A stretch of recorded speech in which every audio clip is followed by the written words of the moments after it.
Have you heard of Göbekli Tepe? It's an ancient site in Turkey that literally made historians rewrite history books. Over 11,000 years ago, a group of prehistoric humans crafted an enigmatic masterpiece that's even older than Stonehenge.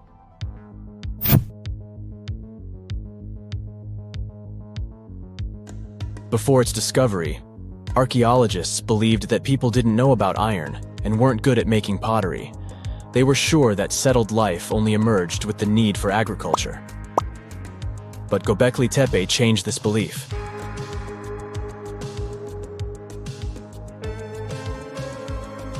The place has revealed that it was the temple that paved the way for a settled life, not agriculture.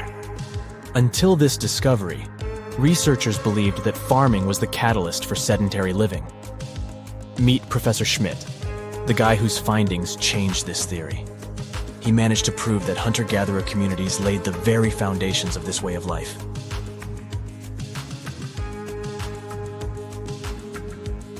Back in the 1960s, other archaeologists visited the area, but they totally missed the mark.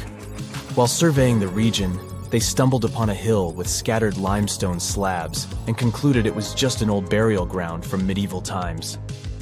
Little did they know that there was so much more to uncover.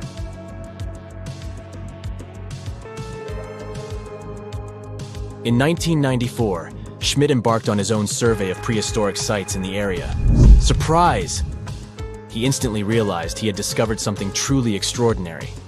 Unlike the nearby flat and barren plateaus, Göbekli Tepe had a gently rounded top, rising 50 feet above the surrounding landscape. Funny enough, the translation of this place's name is Potbelly Hill. Schmidt was sure only humans could have made something like this.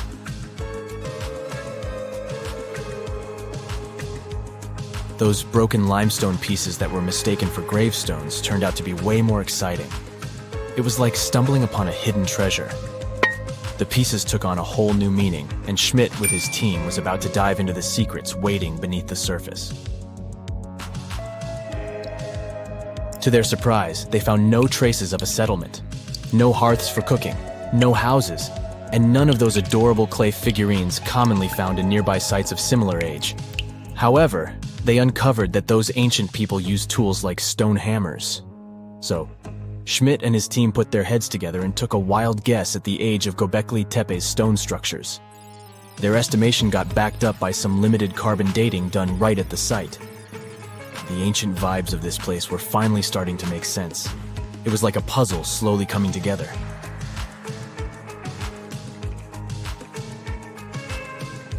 You may think that back then, people didn't have special tools to create something as cool as Göbekli Tepe. Not true. Turns out, these prehistoric folks used flint tools instead of fancy metal chisels. They were also skilled at chipping away softer limestone and crafting pillars right on the spot. Afterward, they carried the pillars a short distance to the summit and placed them upright. Once the stone rings were complete, they covered them with layers of dirt. Over time, they added new rings, and voila! You've got a cool hill to impress people in the future.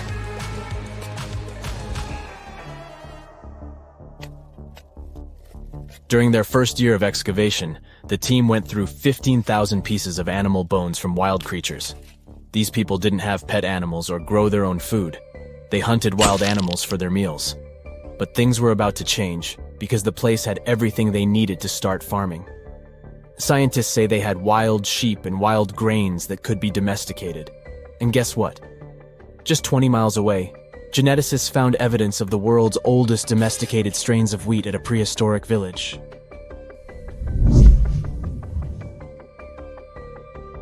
These amazing findings have completely changed how we view civilization.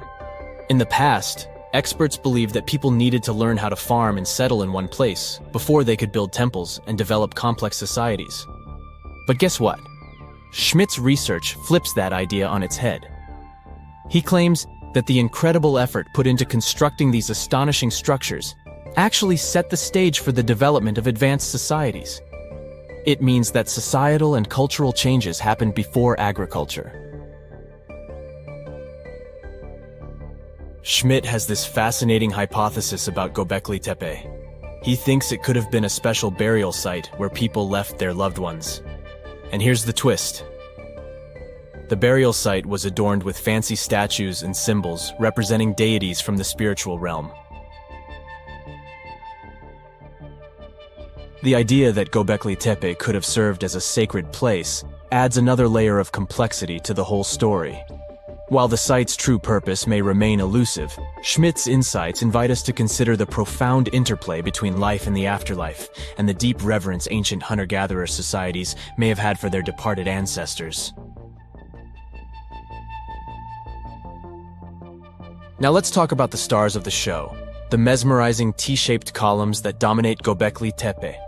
These mysterious structures range from 10 to 20 feet tall and most likely represent stylized human figures. But one figure stands out from the rest, the three-dimensional lion relief. This depiction really fires up our imagination. Why? Because it hints at the possibility that lions roamed Anatolia during the Neolithic period.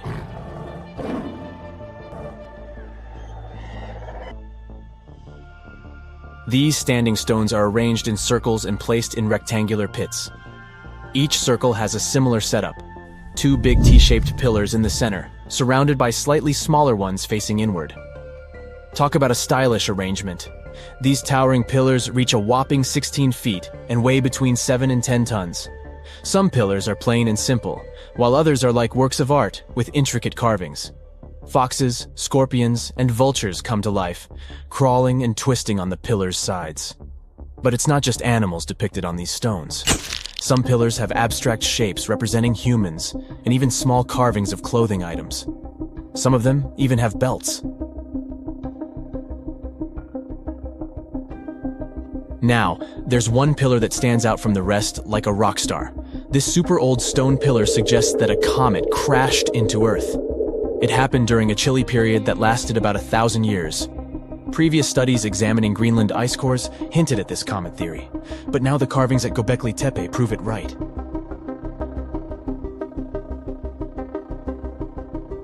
The carvings on the pillars are like a historical comic strip.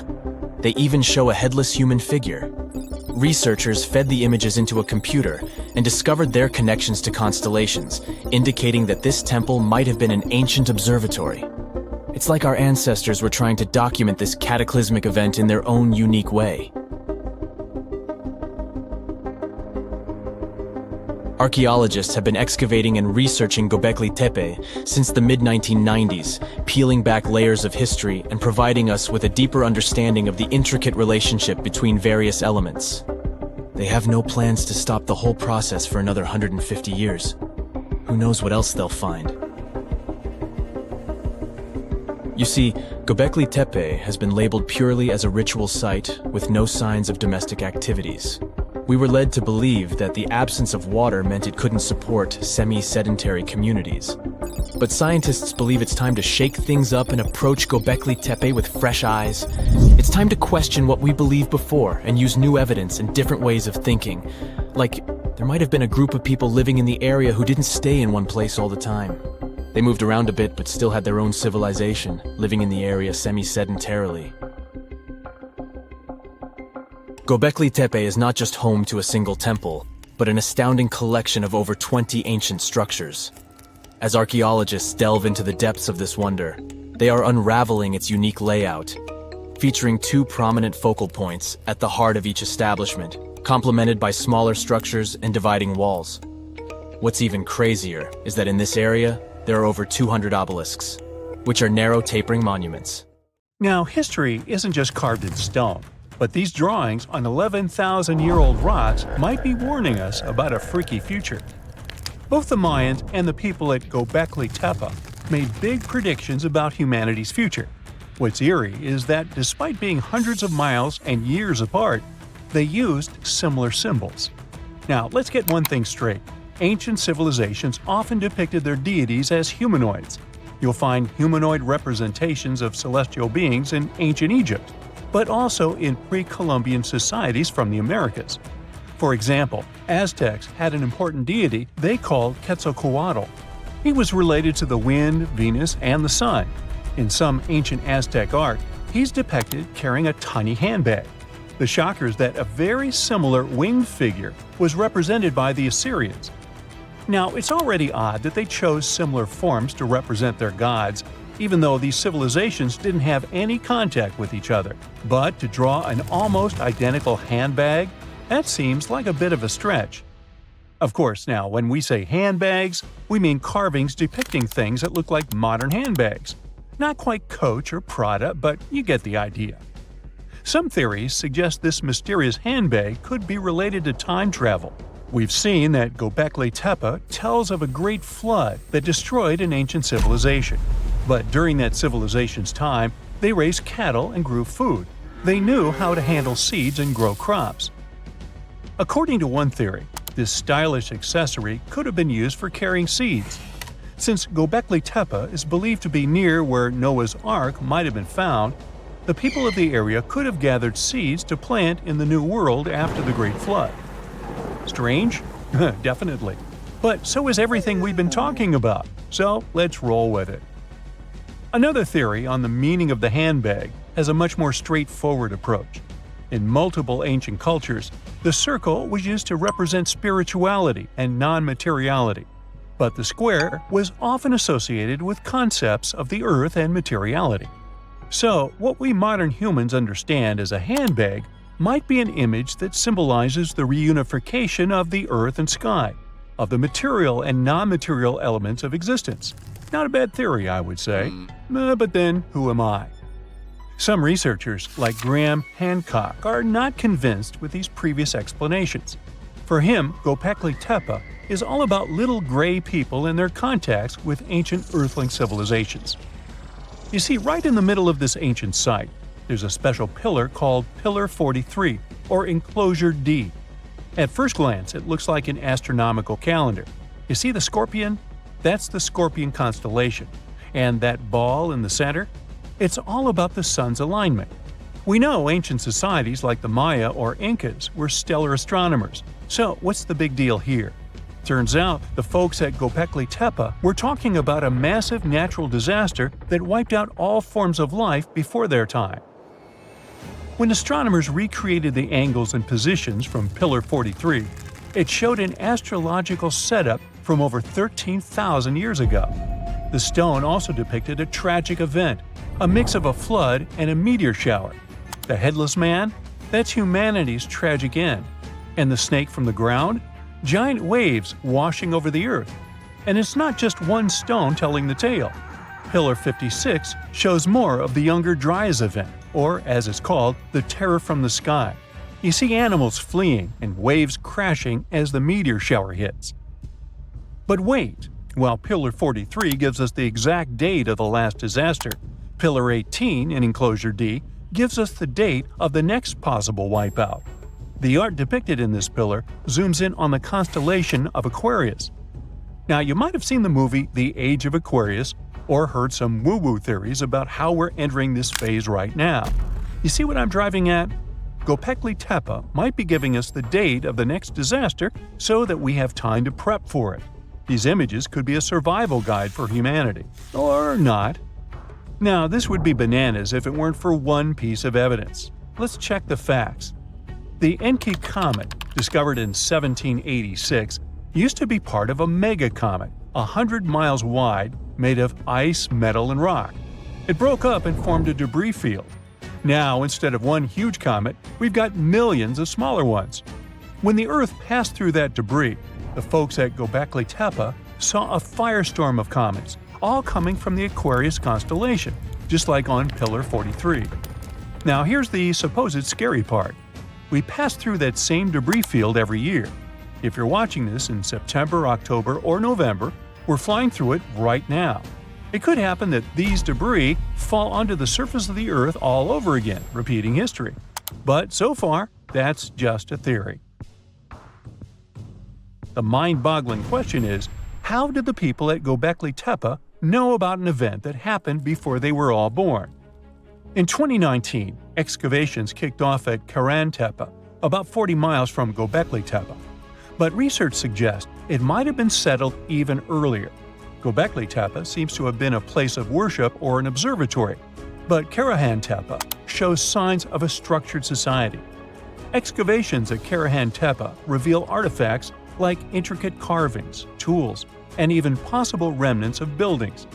This suggests that these people were not just hunters and gatherers, but had a structured society with spiritual or ceremonial practices. In 2020, researchers started unearthing several other settlements in the area, indicating that Göbekli Tepe was part of a huge metropolis. The whole site is known collectively as Tas Tepler. The thing is, the math around all this has scientists baffled. Around that time, Earth was just leaving its last ice age, and scientists used to think Stone Age civilizations were primitive. But evidence keeps showing up, proving that wasn't the case. For Göbekli Tepe to have existed with that level of tech 12,000 years ago, there must have been an even earlier civilization. That kind of tech doesn't just pop up out of nowhere. And hey, we've got plenty of other proof of advanced societies. Take the Mayans, for example. Recent discoveries have shown they were even more advanced than we previously thought. They built massive cities with roads up to 130 feet wide, painted white to guide travelers at night, a feat you'd expect in places like Portugal or England. These roads, sometimes elevated over swampy ground, formed a network of over 964 settlements, like a giant spider web. A bunch of scientists turned their eyes on this theory, but it could be the connecting point of everything we've been speculating about in this video. After all, the people from the sky could have come down and told the people from Göbekli Tepe about the destruction of a more ancient civilization than theirs. Or not. Remember, don't give up your critical thinking just because you see something on the internet. Anyway, Göbekli Tepe raises suspicions just as Stonehenge and the Great Pyramids of Egypt. When we mix little green aliens into the equation, it explains one way that surreal engineering feats were possible in these sites. But it also underestimates our human ancestors and their thinking abilities. One of the main characteristics of Göbekli Tepe's architecture are the T-shaped pillars. The heaviest of them weigh 20 tons and are around 20 feet. These pillars were erected perfectly, without so much as a dent in them. Sure, that's pretty hard to do without modern machines. But hey, maybe they figured it out and built it after much effort. Now, in case you don't know what I'm talking about, this old pal is supposed to have cracked the secret of the pyramid builders in modern-day America. He used it to build his own castle and other mesmerizing structures.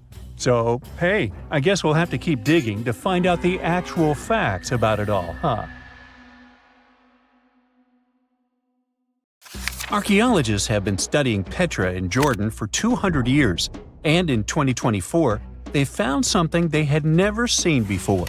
It's a tomb with at least 12 complete human skeletons and artifacts that are over 2,000 years old right in front of the treasury.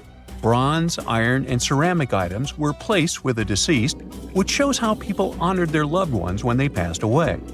It's a rare chance for scientists to learn more about the Nabateans, an ancient group of Arabian nomads who built Petra. The objects found in the tomb under Petra's treasury are in amazing condition, but the skeletons became fragile because it's damp inside the tomb. They plan to study the remains and extract DNA to see if the people in the tomb were related. While some scientists are solving tomb mysteries, others have trained AI to find new ancient sites for them. They've created an algorithm that works with a special type of satellite imagery. This technique uses radio waves that can peek under things like sand, soil, and even ice to find hidden objects. AI will help search a huge desert on the Arabian Peninsula called the Empty Quarter for archaeological treasures. The lead scientists of the experiment trained the algorithm to recognize hidden locations using data from a site they had found before. The new tech can discover buried structures within 20 inches, which is very precise. Another groundbreaking tech, LiDAR, which means light detection and ranging, helped archaeologists reveal new hidden cities all around the world. LiDAR can see big structures beneath layers of vegetation and map even subtle changes in ancient landscapes. They use it to scan large areas from a small plane flying over places that aren't so easy to study from the ground, like dense jungle. In 2024 alone, they found new Maya settlements in southern Mexico, gardens, roads, and rivers in Ecuador's Amazon rainforest, ancient ruins on the Pacific island of Tonga, and the remains of two medieval cities along the Silk Road route in Uzbekistan. Maybe some smart technology can also explain what Marge Simpson is doing on Earth in an ancient Egyptian tomb from 3,000 years ago. The drawing, featuring a woman with yellow-colored skin, a blue crown, and a green outfit, is alarmingly like the famous cartoon character. If you don't see a resemblance here, I hope you'll at least enjoy an amazingly well-preserved necklace with amethyst and agate beads. It's from another recent find from Egypt, an ancient tomb with 11 sealed burials near Luxor. Archaeologists also found 2 copper mirrors, one with a lotus-shaped handle and the second with a unique design of the deity of the sky, women, fertility, and love in ancient Egypt. The hair of the figurine was originally made from almost 4,000 mud beads. Another awesome find from 2024 is an ancient Greek shrine with intact burials, a sarcophagus, and plenty of gold inside. They think it was built before the year 300 before the Common Era, and the marble lions also found inside were made from the same marble as the Parthenon in Athens. Greece is so full of ancient treasures that the city of Thessaloniki will house around 300,000 of those artifacts in their new subway system. Meanwhile, archaeologists in France have found a monument unlike any other, and they can't figure out what it was used for. It's direct proof that people used to live here between the Neolithic and the early Iron Age periods. The coolest part is a monument made of 3 unique shapes that fit together like puzzle pieces. Some gravel found in the monument could mean there used to be a wooden fence called a palisade. People who built it probably used it for protection or decoration. The team studied the layers of soil around the monument to learn more about its origins. The only tools found so far were sharp flint stones, not the cartoon characters, which were used during the Neolithic period. The next step will be radiocarbon dating to figure out exactly how old the site is. Now, the oldest saddle ever found so far was found in the grave of a woman near the edge of the Taklamakan Desert in northwest China. This saddle is the oldest ever discovered. It was crafted from pieces of leather that were sewn together and stuffed with straw and animal hair to make it soft. Now, normally, things made from natural materials like this don't last very long because they rot or fall apart. But the Taklamakan Desert is so dry that it helped preserve the artifact. The herdswoman who used the saddle was buried in her full riding attire, so this proves that not only men used saddles and took part in herding and traveling. Now let's shift to Guatemala, where an ornate jade mask made by the ancient Maya people was waiting for centuries to be discovered. Scientists use radiocarbon dating to figure out the age of the mask. They believe the mask may represent a Maya storm deity, a powerful figure in their mythology. These kinds of masks were often made to honor Maya royalty, and they were placed in the tombs of kings and queens when they were buried. The king's tomb was also decorated with carvings made using tools crafted from volcanic obsidian. After 15 years of searching, scientists may have finally figured out where the altar stone of Stonehenge comes from. They compared the tiny minerals inside the altar stone with rocks from many places in Wales and England and ruled out lots of spots. Then they found the perfect match with a place in Scotland, more than 466 miles away from Stonehenge. This area might even be Orkney, a group of islands in the far northeast of Scotland where a lot was going on during the Neolithic period. The big question now is how ancient people moved such a massive stone so far. The altar stone is over 16 feet long and weighs more than 6 tons. The new theory is that they might have used boats to carry it across the coastline and rivers. Once it was close to Stonehenge, they theoretically dragged it across the land using wooden sleds, ropes, and a lot of teamwork. Meanwhile, in the north of France, an ancient home popped to the surface during the construction of a new house. It turned out to be a luxury urban house for the elite from the 2nd century of the Common Era. The inside of the house was destroyed by a fire, but under the destroyed layer, there are beautiful, real-size fresco paintings. Turkish archaeologists unearthed the arm and foot bones of elephants that lived around 9 million years ago. They also found fossils of early horses, giraffes, and even saber-toothed cats. They've already identified 43 distinct types of animals from this site and collected more than 4,000 fossils. One more cool find from Turkey is a 64,000-year-old workshop inside Incasia Cave. It looks like people used it for 24,000 years non-stop. There are some tools inside, like flakes and blades, which were made inside the workshop. In eastern Turkey, a farmer accidentally found a 1,000-square-foot mosaic from the late Roman or early Byzantine period just beneath the dirt. Experts say it's a one-of-a-kind thing from this region, and it's still in one piece after all this time. The pattern shows dozens of trees, plants, and animals that were found in ancient Turkey.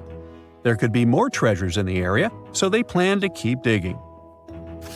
Our final stop will be in Sicily, where archaeologists uncovered a huge ancient thermal complex. Inside, they found 2 rooms with floors covered in colorful mosaic designs, along with a large courtyard surrounded by arched wings. As they kept digging, they discovered more parts of the ancient city. They found new roads and the remains of a huge complex, along with stretches of old stone walls that were part of the city's fortifications. These discoveries are helping scientists imagine what the city might have looked like during ancient times. No one knows for sure whether the bathhouse was built by the Greeks or the Romans, since both civilizations lived in Sicily long ago. We're in the Caribbean, and these are the Taino people. Scientists have long believed that they were the first inhabitants of the Greater Antilles, and those people were roaming the Isles long before Columbus discovered this place. However, a recent discovery showed that there were some other peoples living there. These guys are called the Archaic people, and they are now known for being good at using stone tools. They've used a whole bunch of polished tools, such as hammers, axes, and whatsoever. We still haven't found out how they managed to invent and produce all those tools without special equipment. Scientists are now looking for a sort of necropolis, or a similar archaeological site, to find out more about these people. Another curious settlement was found a couple of years ago, not far away from Florida. This one is pre-Columbian too, but it seems that the dwellers there were more into fashion than crafting using stone tools. The scientists discovered a complex of 37 oyster shell rings. There were many households with these rings, and the locals would produce beads from the shells of marine creatures. By the way, long ago, beads weren't intended only for fashion, but they were also an important social instrument. People would sew them on their clothes to manifest their power or wealth. Sometimes archaeologists manage to discover whole cities. This is exactly what Eleni Korka, an archaeologist from Greece, did. She found the lost city of Tania back in 2018. It wasn't a lucky coincidence. The whole search took as much as 34 years. By the way, Tania was even considered a mythical city. The city of Tania was a Trojan-founded city, and the ancient texts claimed it was incredibly wealthy.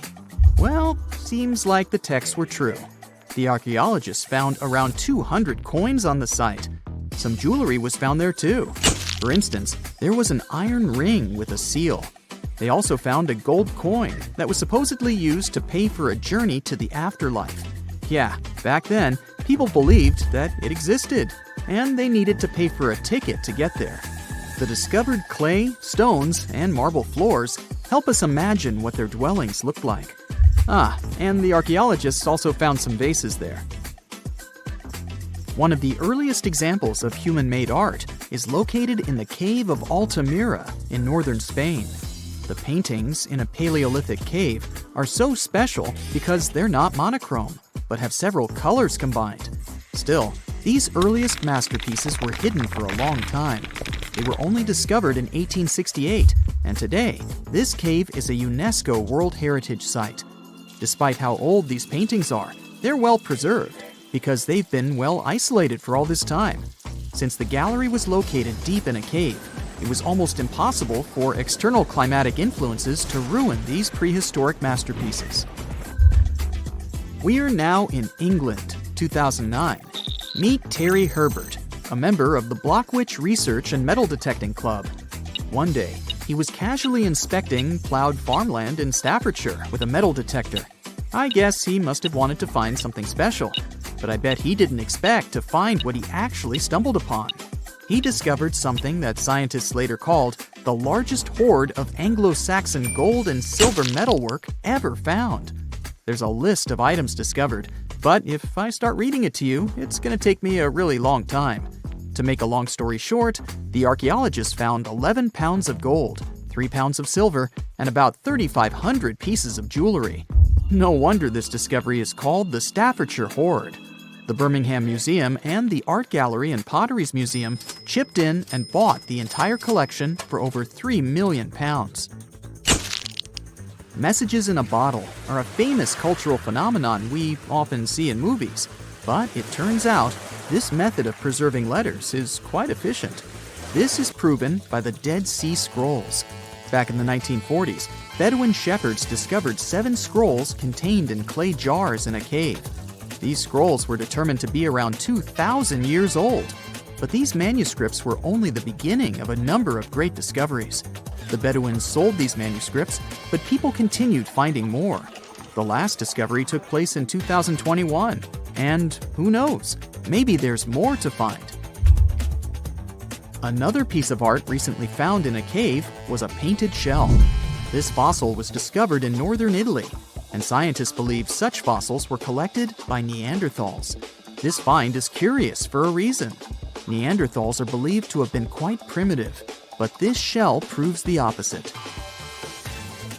Back in 2004, Robert Muckle, an archaeology professor, heard about a peculiar site hidden in the forest of the North Shore Mountains of British Columbia.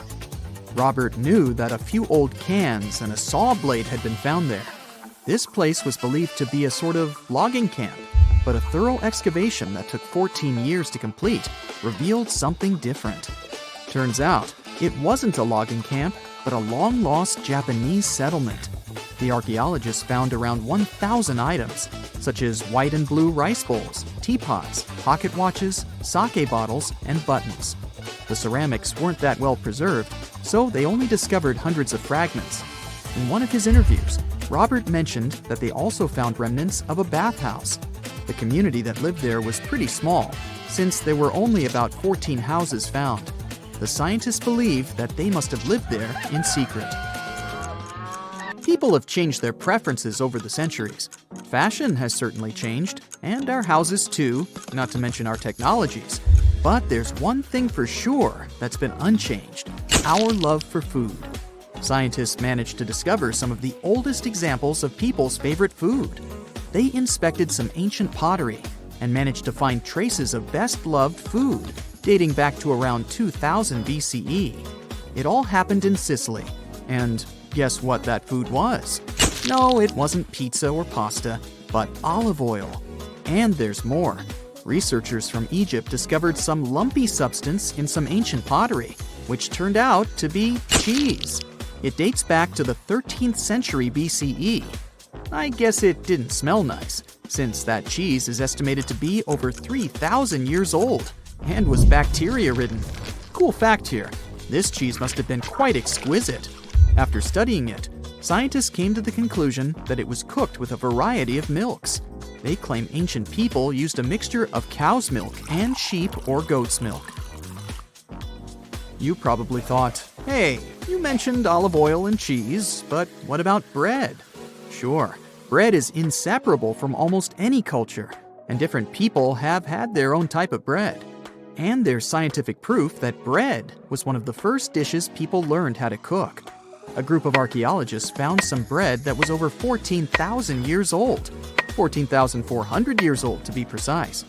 What's weird is that people back then weren't familiar with agriculture. They were hunters. And technically, this old bread predates the age of agriculture by 4,000 years. Yeah, there's still much to learn about the ancient world. Here comes not the sun, and the Beatles song, but here comes the bonus fact. And right, it's about the Beatles. Yeah, I know, they're not exactly new. The band was formed in 1960. But not all of our facts have to be thousands of years old to be cool. Back in 1966, the Beatles did a live performance of their song Paperback Writer on the TV program Top of the Pops. The BBC somehow didn't record the performance, and all the fans were sure it was lost. Nope. Turns out that David Chandler, a fan of the Beatles, recorded the show with his personal camera. It was long forgotten and stored in the attic for many years. The recording was rediscovered in 2019. I guess that's a pretty cool find. The most exciting accidental discovery I've made in my life was a $10 bill in my old winter jacket. Some folks are luckier though, as they find underground cities from centuries ago or make inventions that turn them into millionaires. Velcro was invented after a routine walk in the woods. Kellogg's cornflakes were inspired by a chipped tooth, and Play-Doh saved a business empire from falling by chance. Back in 1998, electrical engineer John Williams found something that looked like an electrical plug sticking out of the ground. He started digging and noticed that it was stuck in a small rock. He found it in a rural location in North America, far from civilization, industrial complexes, airports, factories, and electronic plants. This piece of electronics embedded into a solid granite stone got the nickname Enigmalith and a price tag of $500,000. Some scientists are sure it's a big hoax and not a souvenir left by some visitors from space, as Williams claims. But the finder of the rock wanted to prove that it was a real piece of ancient technology, some sort of an electrical connector. If it's not a hoax, then this little find could be proof that humans, or some other civilization from the past, were way more advanced than we ever thought. They must have managed to invent a way to transmit electricity long before humans in the 19th century. He offered scientists to take a look at this find and establish what it really is without breaking the rock open, but there were no takers. Williams consulted an engineer and a geologist, and both confirmed there were no traces of glue on the electronic component. It hasn't been welded either, so it must be as old as the rock, which is around 100,000 years old, according to geological analysis. Dr. John Kellogg had a philosophy of biological living with regular exercise, massage, plenty of water, zero bad habits, caffeine, and no meat. At the end of the 19th century, he looked over a health institute in Michigan. He once whipped up a mix of flour, oats, and cornmeal. He thought that by baking whole grains at high temps, they'd be easier on the stomach and healthier overall. He baked the mix twice and first made cookies, but a patient chipped a tooth on that version. Then he decided to break it into small pieces. It's hard to pinpoint exactly how Kellogg cornflakes came to be, with so many versions of the story floating around.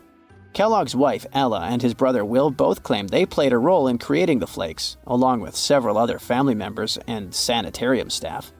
The company lore says that it all went down one night in 1898, when some wheat-based cereal dough was left out too long, fermenting in the process.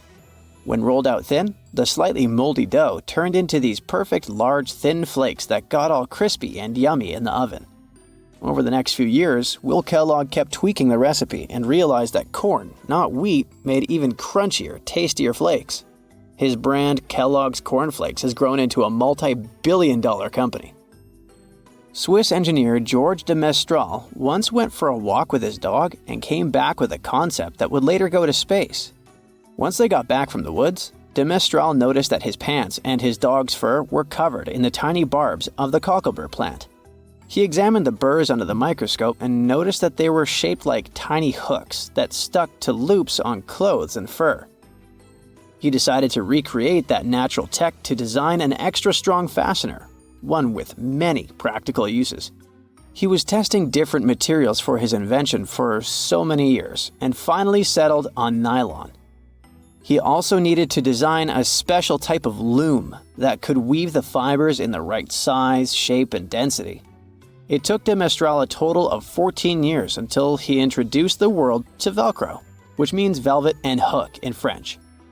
De Mestral was hoping his invention would replace the zipper on clothes, but the fashion world found Velcro cheap-looking and unattractive.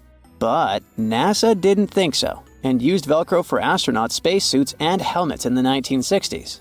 Now, Velcro is used everywhere, from footwear to toys to airline seat cushions. Before the middle of the 20th century, most homes were heated with coal. It left soot throughout the house, which was especially visible on wallpapers. Kutal Products was the largest company that sold wallpaper cleaner, but in the 50s, more and more people switched to gas, oil, and electricity, and the sooty buildup problem was mostly solved. The owner of Kutal Products was trying to save his business. Meanwhile, his sister-in-law read that wallpaper cleaner could be used to make holiday decorations. She worked as a nursery school teacher, and modeling clay was pretty hard for her students to handle, so she decided to test this material for molding into different shapes, and it works out just fine. She told her relatives about the discovery and suggested a name for it: Play-Doh. The Kutal company was about to go bankrupt, so it was a great alternative for a new business. Soon enough, Macy's and Marshall Field got interested in the new toy and started selling it. Play-Doh was originally only in one color, white, but soon expanded to red, blue, and yellow. They also made several changes to the original recipe, but the mixture is still mostly the same as when it was used to clean wallpapers. An urban legend says that if you take all the Play-Doh compound ever made and put it through their Fun Factory playset, you'll get a snake that will wrap around the planet 300 times. A man in Turkey was renovating his home when he knocked down a wall in his basement with a sledgehammer. He found a tunnel behind the wall that led to an ancient underground city. The tunnel led to more tunnels and then halls and chambers. It turned out to be a whole underground complex with 18 stories and without a single inhabitant, abandoned a long time ago. It was the city of Derinkuyu, built thousands of years ago, a home for up to 20,000 people. Whoever built it had great skill, and it's rather easy to build tunnels out of the soft rock, but cave-ins are a big risk. None of the floors at Derinkuyu have ever collapsed. The city had a complex ventilation system with over 15,000 shafts. The upper levels had the best ventilation and were used for living and sleeping quarters. The lower levels were mainly used for storage, but they also had a dungeon. In between, there were room for domestic animals, a school, a convent, and small churches. John Martin, a forestry professor, was out exploring a forest in Wisconsin one night. He was shining a UV flashlight up into the canopy to spot lichens, fungi, plants, and frogs that glow under the UV light. Then suddenly, he heard a flying squirrel chirping at a bird feeder, pointed the flashlight at it, and saw it light up pink. The professor told his colleagues about it, and they decided to investigate further. They checked out some flying squirrel skins at museums to see if this pink glow is a common thing among them. It turns out that almost all of the flying squirrel specimens they looked at had the same pink fluorescence. Non-flying squirrels didn't glow at all. Other animals with fluorescence, like puffins and chameleons, glow blue under UV light. The only other mammals with fluorescent fur are around 20 species of opossum. They live in different ecosystems and have different diets. The only thing they have in common with flying squirrels is that they're all active at night. And regular squirrels prefer sunlight. There's enough ultraviolet light in low-light conditions, and nocturnal animals need UV vision. So the pink glow might have to do with nighttime perception and navigation, especially in cold and snowy conditions. Or it could be a way for male flying squirrels to attract prospective mates. It could be a sort of mimicry.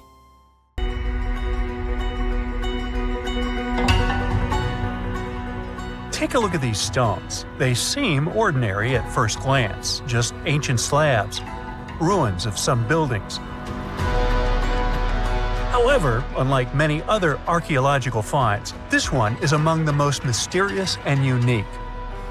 Here's why. These stones are the remains of a large temple complex called Puma Punku, located in Bolivia.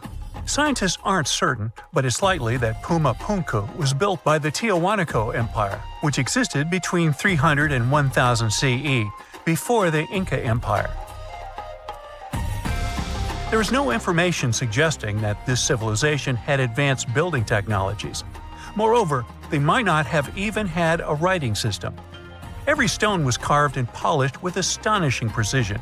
They fit together perfectly, like pieces of a puzzle. The craft is so refined that not even a razor blade can pass between the stones. Quite impressive for people who lived around 1500 years ago. And these stones are heavy.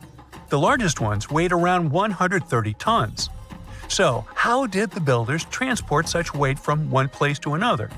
Scientists suggest that this civilization did not know about the invention of the wheel. So, how did they manage to build such a perfect engineering structure? Did Tiahuanaco have the knowledge and tools for stonework? Or did someone else build Puma Punku? There are several theories about this. Theory 1. There was some advanced civilization that came to South America, interacted with Tiahuanaco, built this engineering marvel, and then left. Theory 2. Some beings from another planet came to Earth, showed humans how to build perfect structures, and created Puma Punku. This theory is dubious. Another idea from this series suggests that Puma Punku was built by mythological creatures from the South American culture at that time. Theory 3, the most likely one. There is no mystery here. Tiahuanaco was indeed an advanced civilization with incredible building technologies. So, what do you think?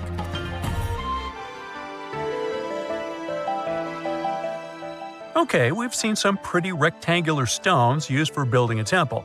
How about perfectly round stones for studying the starry sky? Or for some other purpose, it doesn't matter. So, welcome to Costa Rica. In the south of this country lies the so-called decaspheres. These are large, heavy, round stones created in the pre-Columbian era, around 600 CE. Now, each stone is made from a unique type of rock formed from cooled magma. In other words, someone waited for a volcanic eruption to end and for all the magma to cool, and then took all this material and carved these spheres from it. But how did they achieve such a perfect shape? Scientists suggest that people used small stones to grind and carve the cooled magma. Some specialists think that the stones were made for navigation. They could have indicated the way to certain places. Another theory claims that the deca squares were used for astronomy. No one knows for sure. We may never get the answer to this question because the people who knew the secret of the stones disappeared after the Spanish expansion.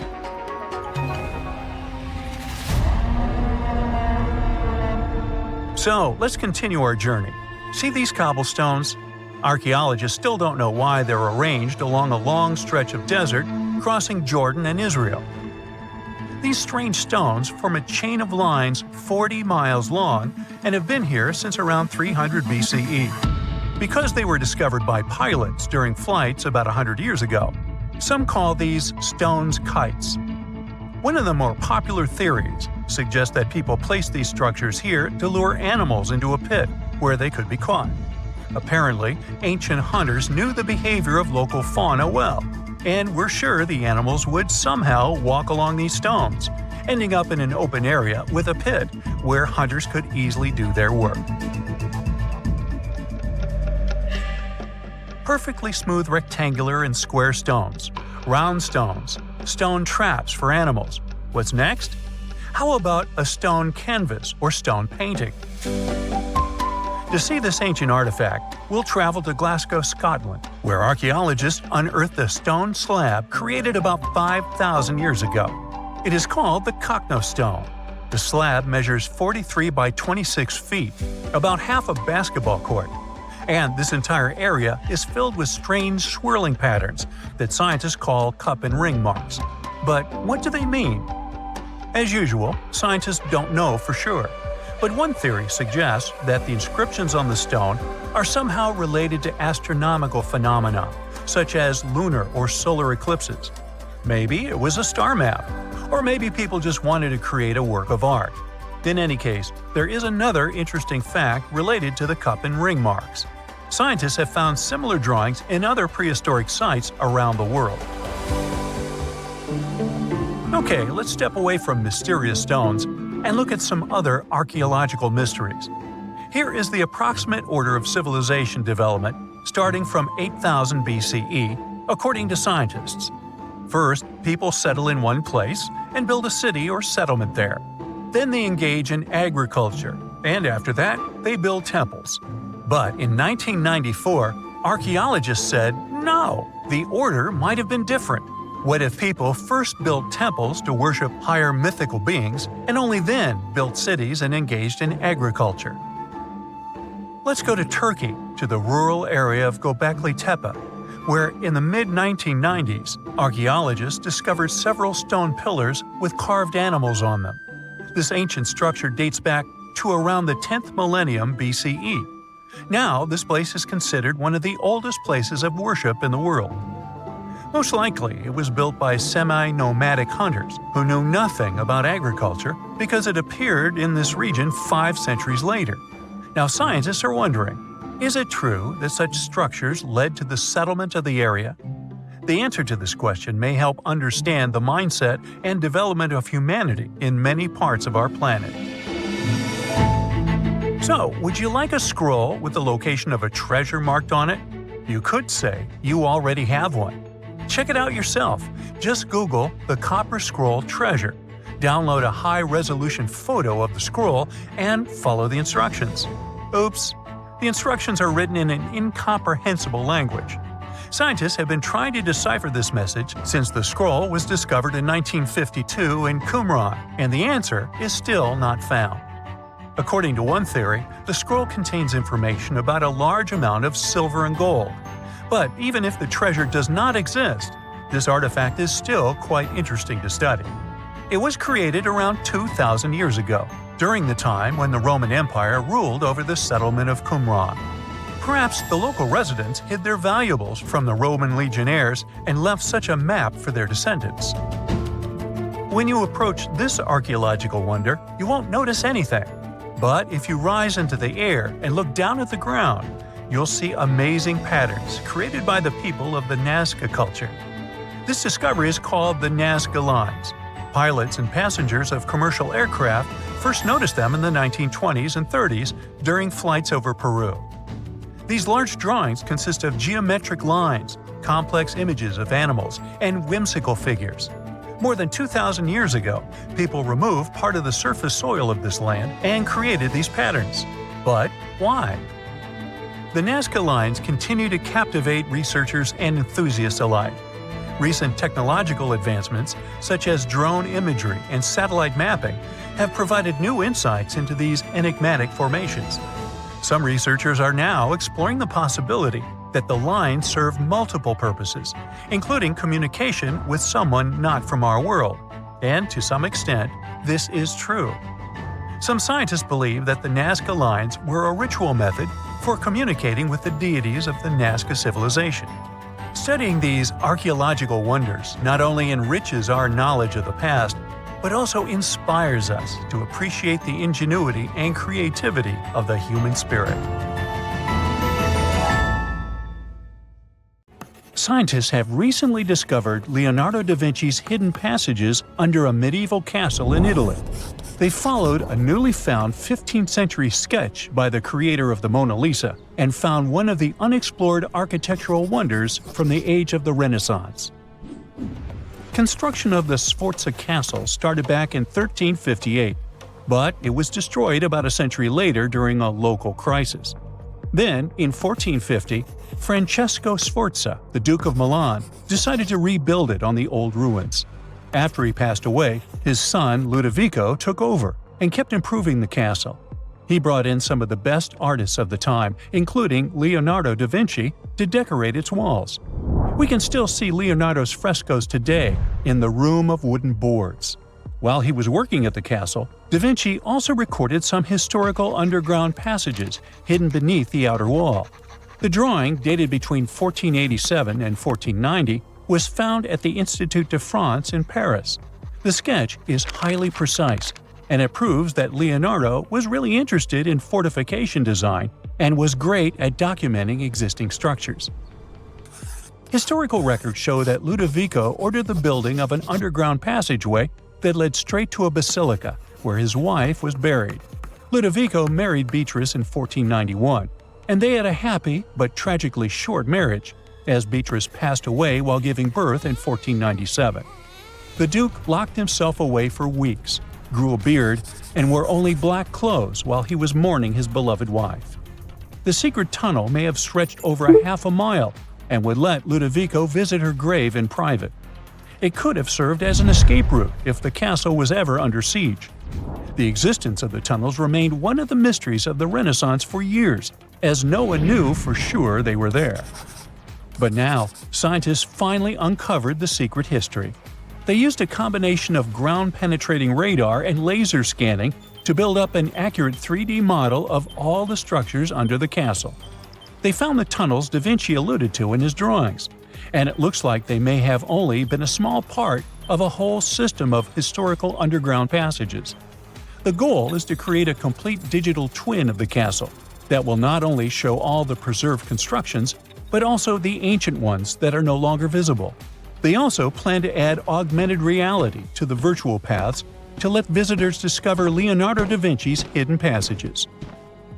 Now, we don't know if the genius actually took part in constructing the hidden passages that scientists recently discovered, but we do know about some other Leonardo da Vinci inventions.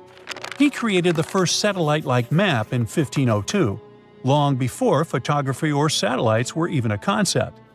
A famous figure in Italy, Cesare Borgia, invited Leonardo to a small town called Imola, near Bologna, to create a highly detailed map for him. Back then, maps were not very precise, as no one had figured out how to show exact distances on a smaller scale. Instead, people spent a lot of time decorating them with dragons, roses, fancy castles, mountain ranges, flowers, and other artistic details. These maps look more like beautiful paintings meant to be displayed, rather than practical tools for navigation. But Cesare Borgia wanted something truly functional, and Leonardo managed to create something revolutionary in the field of cartography. If you compare satellite images of Imola today with Leonardo's map, the similarities are striking. He captured every alley, curve of the streets, roadways, and even the exact sizes of the buildings. And he did it all by hand, using just a pencil, ruler, compass, and several of his own clever inventions. To gather all the necessary data, the genius walked through the streets for weeks using a large wheel that spun as he moved, recording the distance with a cable. Using the magnetic compass, he determined precise directions. He also developed a tool called the bussola, which measured angles inside a circle.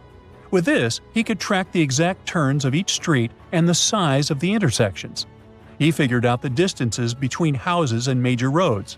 Then, back at home, he used his notes and calculations to draw the map to scale with incredible precision. In his work, Da Vinci also used a technique developed by Florentine humanist Leon Battista Alberti. He created a mapping method where you could place an entire city inside a circle using polar coordinates. At the center of the city, 8 straight lines met, representing the main directions of a compass. Leonardo used this system to divide the town into 8 sections. He didn't overlook even the smallest buildings, which made his map one of the most advanced of its time. The Italian genius had a big dream to build a machine that could let people fly. He studied how birds, bats, and kites move through the air and designed a special flying machine. He believed that if he could copy their movements, humans might be able to soar like them. Da Vinci's design looked a lot like a bat, with 2 large pointed wings that stretched over 33 feet wide. He planned to build the frame from lightweight pine wood and cover it with raw silk to make it strong but not too heavy. The person flying it would lie on their stomach on a wooden board in the center. To make the wings flap, the pilot had to pedal a crank with their feet, which was connected to a system of rods and pulleys. There was also a hand crank for extra power and even a headpiece to help steer. As the person moved their hands and feet, the wings would flap and twist, just like a bird's.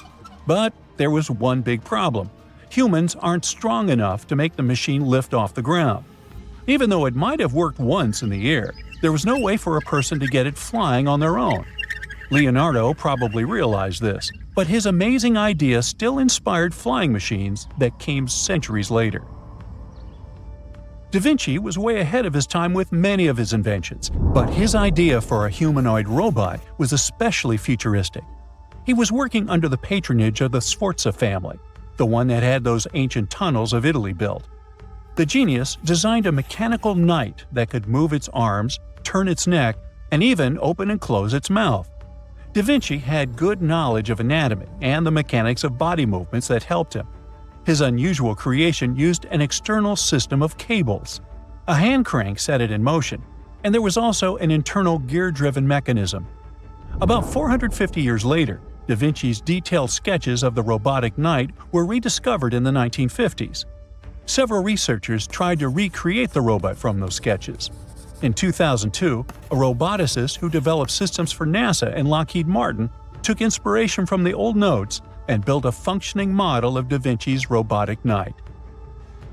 Another design Leonardo created for Duke Sforza was a special kind of bridge that could be taken apart and carried easily. It was made for defense forces who needed to cross rivers or moats while traveling. This bridge would swing across the water and land on the other side. It had wheels and used a rope and pulley system, so it could be set up quickly and packed away just as fast. To keep it steady, it even had a special weight to help balance it. Leonardo wrote in his notes that the bridge was light yet strong, and he designed several bridges like this for the Duke.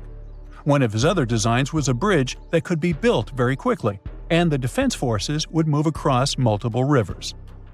As scientists continue to study Leonardo da Vinci's hidden passages, they reveal new chapters in human history. Who knows what other unexplored architectural structures they will find? You know, there are many doors all around the world that have no keys. Maybe you can guess how to open them. The first destination is, okay, read this, and good luck to you. It's a temple in India. The temple's name comes from this other really long word, which can be translated as the one emerging from the lotus. This temple is one of India's most popular and sacred places. It's one of 108 temples of this word. It dates way back. It was mentioned in Tamil literature in the 6th century. Flash forward to our time. In 2011, the Indian Supreme Court decided to document the valuables of the temple because they had been informed that the place might have been misused. To do so, they had to open the doors that had been closed for centuries. The committee went to the temple and discovered 6 huge secret vaults that held unbelievable treasures. After the chamber doors opened, they found at least $22 billion worth of golden idols, necklaces, and coins. The officials also discovered ceremonial costumes and gold coconut shells with jewels. Plus, they saw large diamonds. Not our understanding of large, though. Some of these precious stones were as large as 110 carats. To put it in perspective, a small solid gold statue from the collection could be worth around $30 million. After this fairy tale-ish treasure had been discovered, the temple got equipped with metal detectors, cameras, and other safety precautions before the first visitors started to arrive. Now, there are a lot of security guards at the temple. But are they protecting the treasure, or is there something more mysterious hiding behind its doors? The temple has 6 chambers, and the valuables are kept there. These rooms are named Chambers A through F. The expedition committee opened 5 of these vaults with significant effort. But the most bizarre thing is that, despite all the efforts involving existing tech, the mysterious Chamber B still wouldn't open. On the side of the door, 2 carved cobras are welcoming you. The door works as a gate. You can easily see it with the unaided eye, just like the doors leading to other chambers. Surprise! Experts discovered 2 more doors behind the first one. The second door is wooden, and the last one is made of iron. Strangely, the last door was sealed. It also doesn't have any means of entry, no bolts, handles, latches, or anything else. To this day, no one knows what's inside Chamber B. Believers say that opening the door against its will can release into the world unnameable things. Others say that Chamber B may hide a tunnel. It might not be related to the reasons above, but the High Court of India warned against opening the doors of Chamber B. Now, in 2010, David Crespi, a French engineer, visited Machu Picchu. He discovered a strange door in one of the main buildings. The door was in a narrow path neither tourists nor archaeologists used very often. David believed that the place was an entrance the Incas had sealed for some reason. He contacted archaeologists and authorities right away. They promised him to start investigating the area in the near future and let him know about his potential discovery. Well, months passed, but he didn't get any news. No response to his emails and calls. In 2011, he found an article by Terry Jameen about Peru. David reached out to him in no time. He described his finding to Jameen. After that, Jameen and other archaeologists went to Machu Picchu to investigate the secret door. They concluded that this door was indeed an entrance sealed by the Incas. The researchers confirmed the existence of 2 entrances found behind the famous door. They also got the 3D representation of a staircase leading to the main room and another chamber. The analysis also revealed several cavities, among which there was a vast quadrangular room. Plus, georadars detected some metals. Those might be golden and silver objects. Jamin and his team thought this place was a chamber of pre-Hispanic times. They believed the door had been sealed by the Incas to hide something important. Maybe an enormous treasure, or something no less precious. Jamin also claimed that finding this chamber could lead to the discovery of a mausoleum. Jamin submitted an official request to the Peruvian authorities for permission to open the chambers. Yet, neither his application nor requests of other archaeologists have been approved so far. Authorities claim that opening this door could cause damage on the other sides of the archaeological site. Yet, the use of an endoscopic camera has confirmed the hypothesis that the stone blocks at the entrance are only there to close the passage. They are not there to support the internal structures of the building. The third mystery is in Giza, Egypt. Explorers uncovered 2 secret doors inside the Great Pyramid. There are 2 tunnels, each around 8 inches wide, that go from the north and south walls of the Queen's Chamber. But the tunnels are closed by stone blocks before they reach the outside of the pyramid. So, where are they leading to? No one really knows the true purpose of these tunnels. Some archaeologists think these doors might be hiding a yet undiscovered chamber. Egyptologist Zahi Hawass explained how these doors were first found. A robot designed for this expedition was sent inside the shafts of the Queen's Chamber to find out what was there. The research team attached a camera to the robot. The footage revealed that behind the stone door, there was another sealed door. The archaeologists were thrilled to see this door instead of just a dead end. The structure of the stone door blocks the other doors perfectly. Experts think it's an incredible bit of engineering. Now, it's not possible to reach the door because it's behind a huge stone block. But archaeologists are trying to find a way to get there without damaging other parts of the structure. These new discoveries have only raised more questions instead of answering the already existing ones. Secrets are still waiting to be revealed. Our final stop is the Taj Mahal, a monument to love. Mughal Emperor Shah Jahan made this memorial to honor the memory of his beloved wife, Mumtaz Mahal. The total number of doors in the Taj Mahal is so great, this video would be days long if we started talking about all the sealed rooms.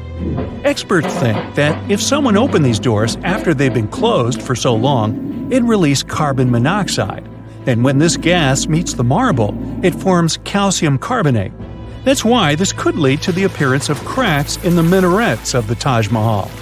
Also, a legend says that if these doors get open, a dreadful curse will be unleashed from the mausoleum's underground chambers. And here's a bonus from Canada: the door of room 873. This is a room at the Fairmont Banff Springs Hotel, which opened in 1888. The story goes like this. Decades ago, someone committed a crime in this room. After the investigation, the hotel administration refurbished the room and rented it out to other travelers. But rumor has it, other guests who stayed in the room later also faced unpleasant situations.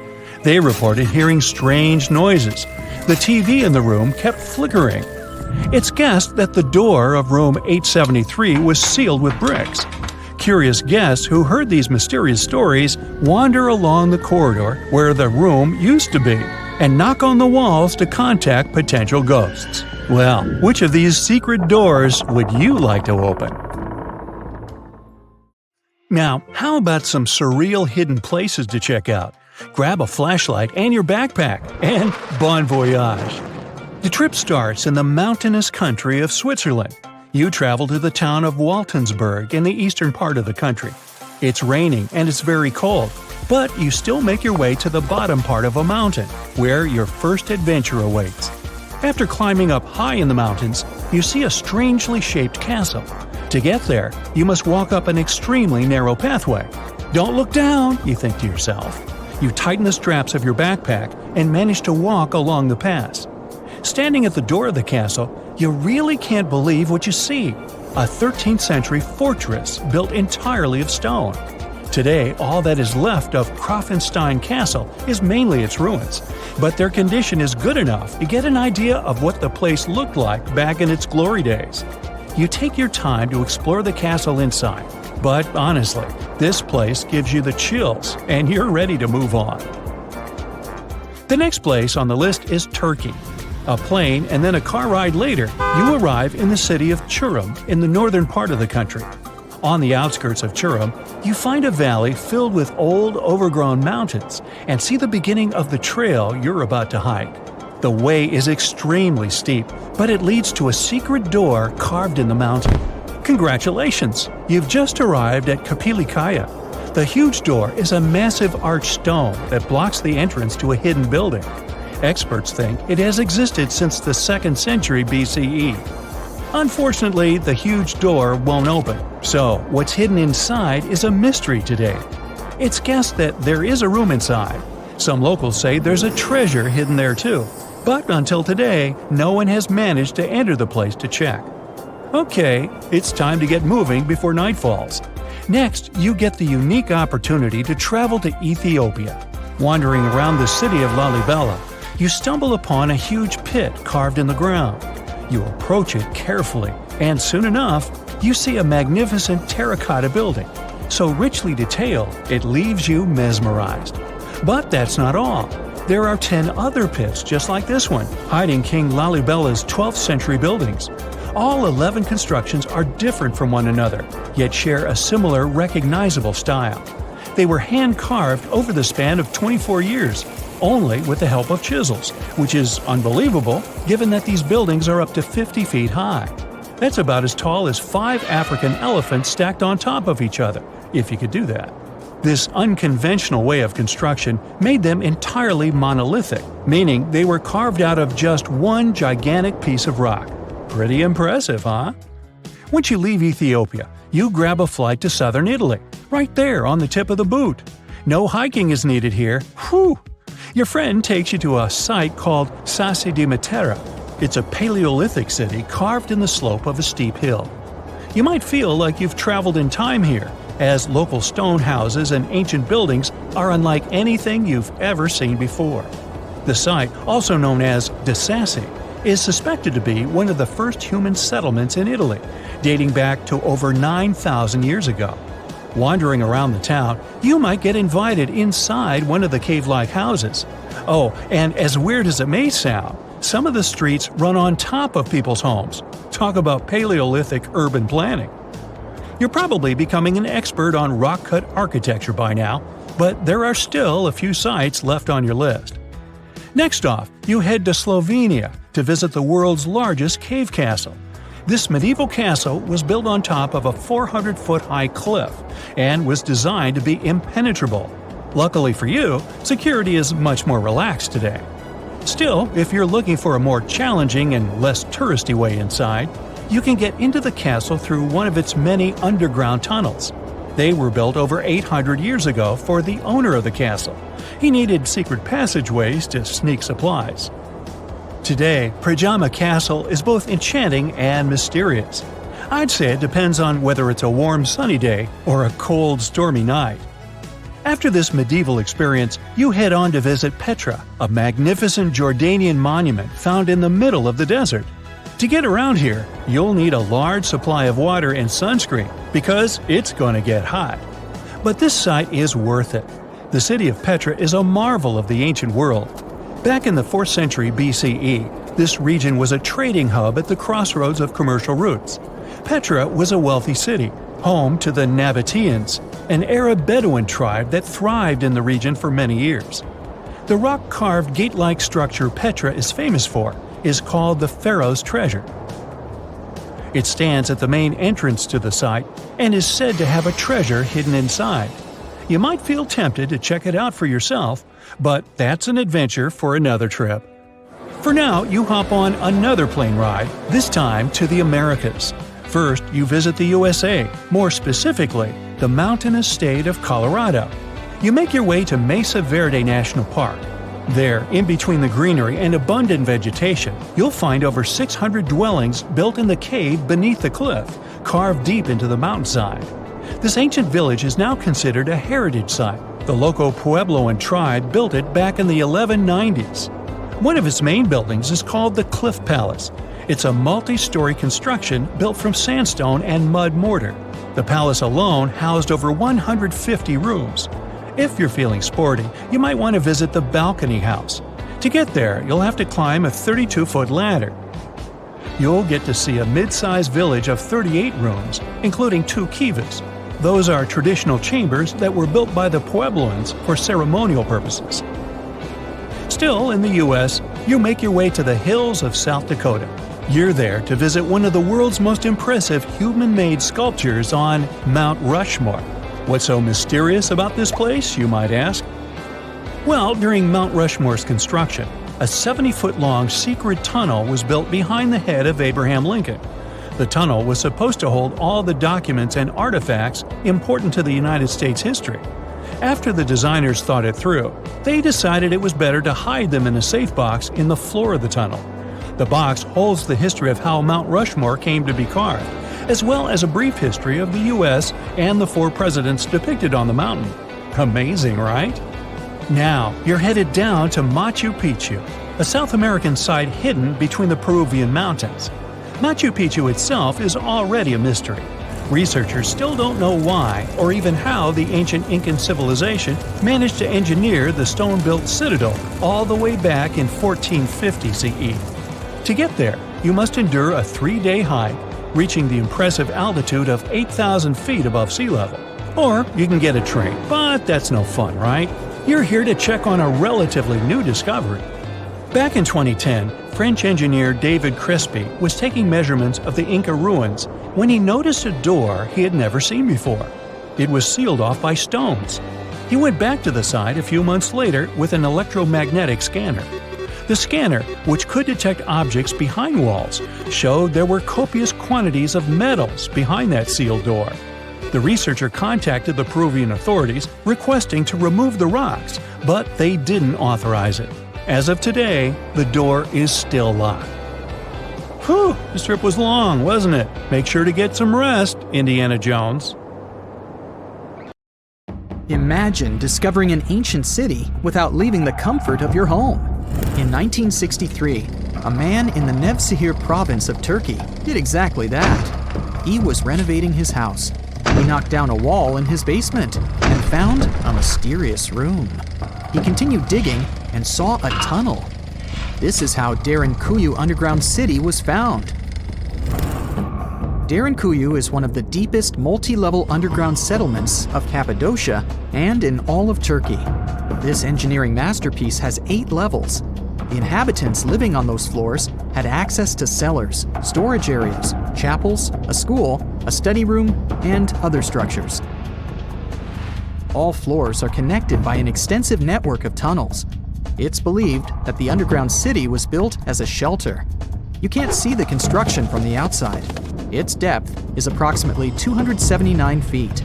The complex was large enough to shelter about 20,000 people, plus their livestock and food supplies.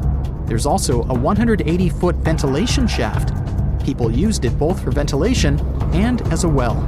The well supplied water both to the villagers living on the surface and to those hiding in the underground city. Interestingly, those living on the bottom levels were able to cut off the water supply for the upper and ground levels. This kept the water safe from potential poisoning. The place was designed for protection.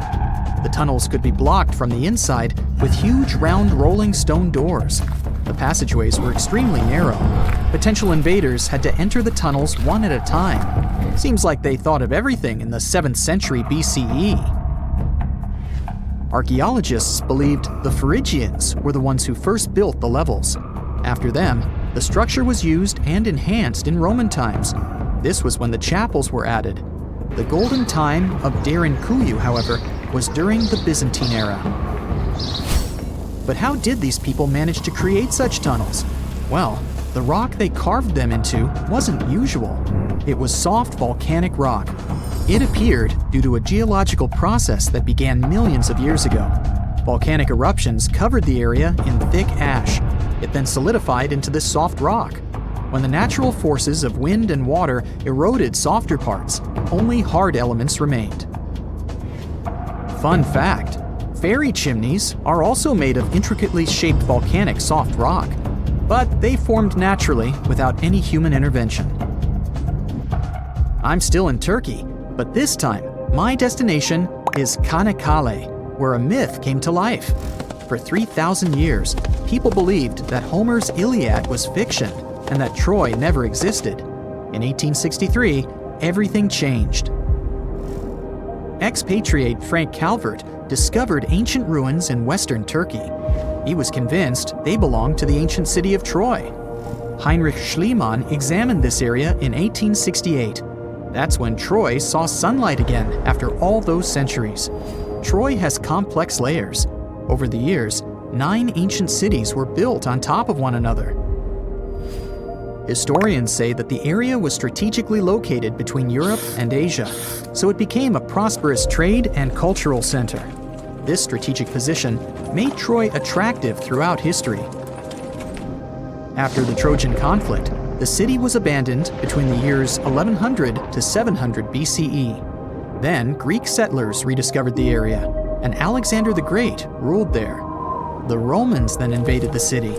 Speaking of this event, the first thing you would see when visiting the site is a replica of the wooden Trojan horse from a movie shot in 2004. The next stop is Lothal. In the 1950s, Lothal and several other Harappan sites were discovered in India. These new provinces extended the boundaries of the Indus Valley civilization. Lothal was an important part of the Harappan civilization. It had vast cotton and rice fields. Plus, it had a bead-making factory. Beads were made from semi-precious stones, like agate. Many of these beads were later found in Mesopotamia, which serves as evidence that Lothal was a thriving trading port. Archaeologists believe that the city was part of an ancient trade route. Traces of agriculture? Check. Traces of trade? Check. What else? The remains of residential buildings, streets, bathing pavements, and drains. Some real city planning, and impressive examples of early urbanization. The town was well constructed. There were modern houses. Some of them had 6 rooms, bathrooms, a large courtyard, and even a veranda. Lothal also had the world's oldest known dock. It linked the city with the Sabarmati River and the trade route. The ancient Mayan city of Calakmul is located in southern Mexico in the tropical forest of the Tierras Bajas. From 500 CE to 800 CE, Calakmul was home to over 50,000 people. There was a central plaza surrounded by outer districts. And if we count both the inhabitants of all those outer areas and those who lived in the center, Calakmul had a population of more than 1.5 million people. It was a city that was habitable for 12 centuries. It's believed that the place had more constructions than any other excavated Maya settlements in the region. After 1000 CE, the Maya civilization there faced a downfall. The settlement that was once the center of Mesoamerica was almost completely abandoned. The ancient city was at the heart of the second largest tropical forest in America. The site is well preserved, so today, if you were to visit it, you would be able to picture what life looked like in ancient Mayan times. The city remains include architectural complexes and sculpted monuments, defensive systems, quarries, water management features, agricultural terraces, massive temple pyramids, and palaces, not to mention a variety of body ornaments and other accompanying objects.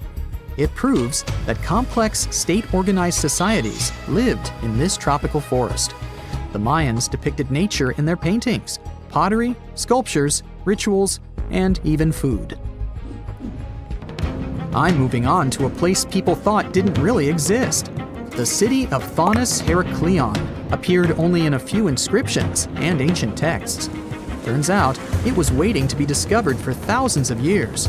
Scientists searched the majority of the coast of Egypt. But then, archaeologist Frank Gaudio and his team detected a colossal face looking at them from under the water. the ancient city of Heraklion was discovered completely submerged 4 miles off Alexandria's coast. In the ruins of the lost city, there were 64 ships, 700 anchors, and a treasure trove of gold coins.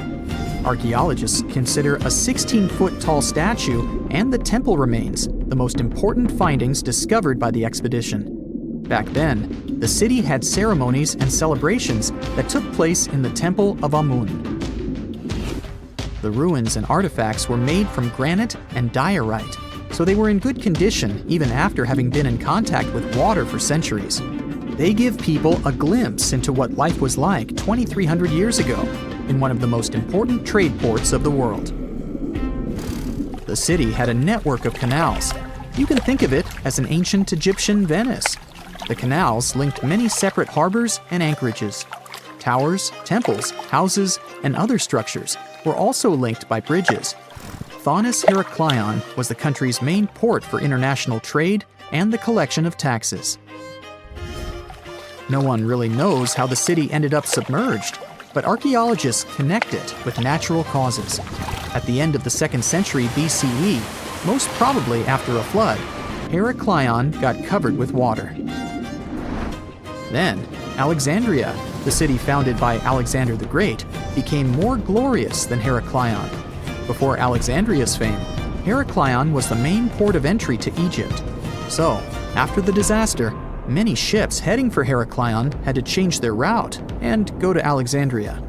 Heraklion lost its glory until its rediscovery in 1933. Mesa Verde is an American national park in Colorado. The park is the largest archaeological preserve in the U.S., with more than 5,000 sites, including 600 cliff dwellings. Mesa Verde means green table in Spanish. The name comes from the shape of the mountains in the area, with flat tops and steep sides. The park is an ancestral Puebloan archaeological site.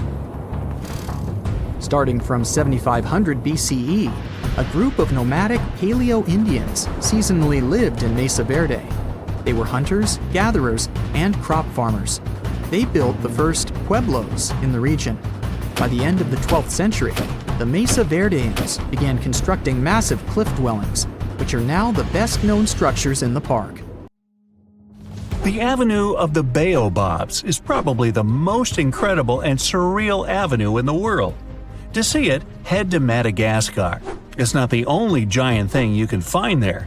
This island is also home to huge comet moths. Their wingspan is crazy, up to 8 inches, so you don't even need to look for iffy bottles with "Drink Me" signs on it to significantly shrink in size. Huacuchina looks like an oasis in the middle of a desert. Oh wait, it actually is a desert, but unlike many others, it has a bunch of clubs and bars. A fun thing you can do there is sandboarding and even bodyboarding. Make sure you've got the glasses on and your mouth's tightly closed. The Tunnel of Love in Klivan, Ukraine is completely covered with plants. Some couples believe that if they go through this 2.5-mile-long tunnel together, their dream might come true. Be careful what you wish for, though. There are trains going through this tunnel 3 times every day. The dark hedges in Northern Ireland seem a bit creepy because of the legend that surrounds this alley. The locals say the road is haunted by the ghost called the Grey Lady. By the way, guess what TV show was filmed here? In northern Portugal, there's a wonderful house that looks like a prehistoric building, almost like a cave, but it's an actual cottage. It's called Casa do Penedo, which literally means boulder house, and it's a tiny museum now. From far away, it looks like a huge stone and a perfect dwelling for some mysterious creature. Another such abode is in Italy, somewhere in the middle of Rishenzi. It's an artificial lake created as a result of flooding. This place is famous for its 14th century church standing right in the water. So the only time you can get there on foot is in winter, when and if the lake freezes over. One lake you can definitely take a stroll on is Baikal. No wonder, located in the heart of Siberia, it freezes over every winter. It's so large that it has 27 islands on it.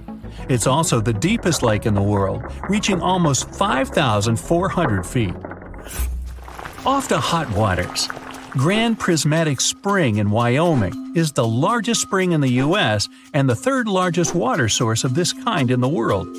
Don't you dare swim there.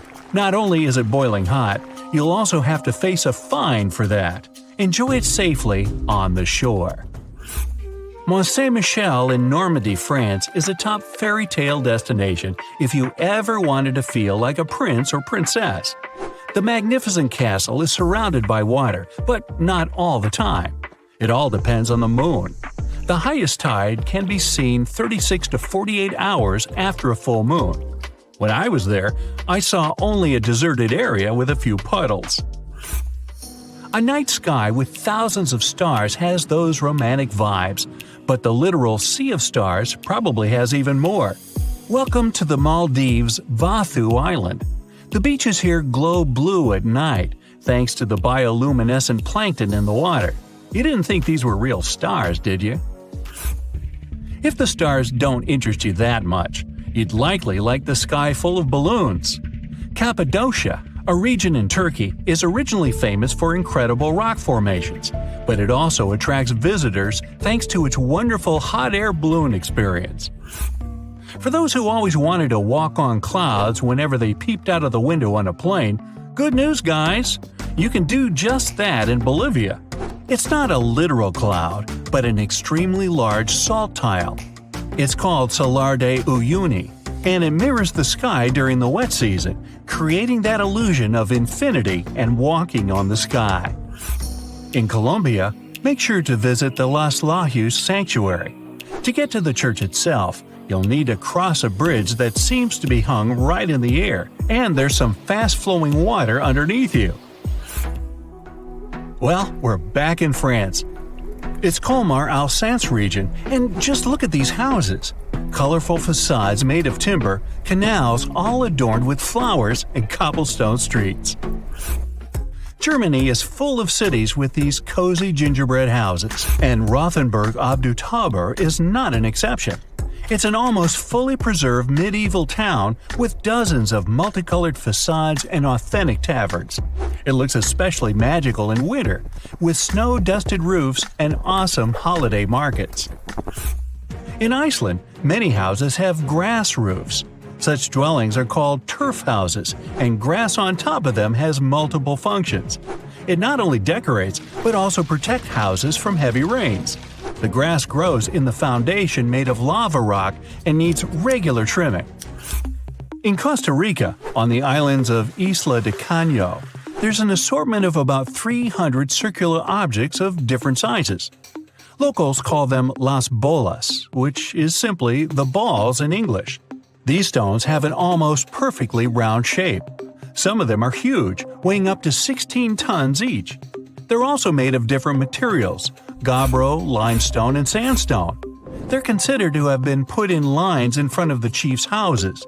Nobody knows for sure where those balls came from, but some myths claim they originated from Atlantis. A place called Angel Falls speaks for itself. It does look idyllic. It's the world's tallest uninterrupted waterfall, many times taller than Niagara Falls. The water falls in cascades, and much of it evaporates on its way down, which creates an illusion of those beautiful clouds. If you're into dazzling shine, try visiting the Grand Crystal Cave in Mexico. You can only do so under professional supervision, but it's definitely worth it. Chances are you've never seen a crystal twice your body size. In Morocco, there's a town called Chefchaouen in which the prevalent color is sky blue. Not azure, not cornflower blue, and not turquoise. Most dwellings there are painted the most beautiful shade of blue you've ever seen. The place is not easily accessible. It's located in the Rif Mountains. One more sky blue place is Santorini, which is probably a bit more easily accessible. The dwellings are painted white, but almost all the roofs are of a vibrant blue shade. The white paint is to keep the heat away and make sure you've got the most Instagrammable location. In Slovenia, don't forget to visit one of the world's most spectacular spots, Lake Bled. The color is truly aquamarine. Nope, it's not photoshopped. Right in the middle of the lake, there's a cliff which is actually a small island. There's a castle and a couple of other dwellings too. To sweeten the trip even more, try a piece of bled cream cake baked with a secret recipe. When you first see a photo of Moraine Lake in Canada, you'll probably believe it's either photoshopped or painted by a professional artist. But this place is real, combining a myriad of blue shades that feel so idyllic you don't want to ever leave here. Bagan, the mysterious land located in Myanmar, has all the ingredients to be a truly out-of-the-fairy-tale spot. You can enjoy all the exotic vegetation, misty mountain landscape, and numerous temples riding a bike, or you can see it from a hot air balloon. The Philippines have a bunch of things to see, but there's definitely something special about local beaches. If you ever go there, the hidden beach in the El Nido itinerary is the perfect place to enjoy some solitude. The beach is securely protected from boats and unwanted weather conditions by limestone coves. In the Italian region of Liguria, there's dozens of precious beaches you'll never forget. Bay of Poets in Porto Venere is one of them. The beach is located right on the cliff, and there's also underwater caves you can swim into. It's called Bay of Poets because the legend says Byron got inspired there, swimming across the bay in search of his muse, which he eventually found.